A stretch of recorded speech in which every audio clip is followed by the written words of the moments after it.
আপনাকে স্বাগতম। আমি আবার একটা মিনি ব্লগ। দেখুন এই দেখুন কতগুলো চিংড়ি মাছ এখন আমি কাটবো, আর এটা হচ্ছে বেলে মাছ। চলুন আর রান্না করবো বেলে মাছটা দিয়ে, সর্ষে দিয়ে, আর এই যে বেগুন আছে, এই যে বেগুনটা দিয়ে করবো। তো চলুন রান্নার টাইমে আপনাদেরকে দেখাবো, আর প্রচুর রুটি বানাবো। চলুন রান্না করতে থাকি।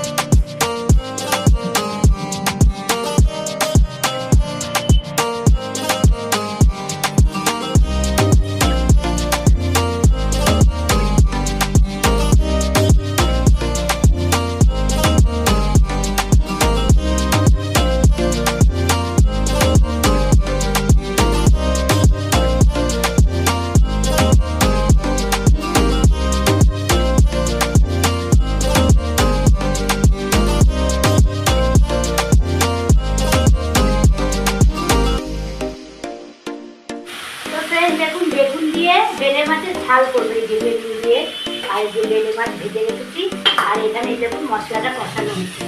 তো চলুন আমি রান্নাটা করতে থাকি। তো ভিডিওটা এই পর্যন্ত যদি ভালো লাগে তবে লাইক শেয়ার সাবস্ক্রাইব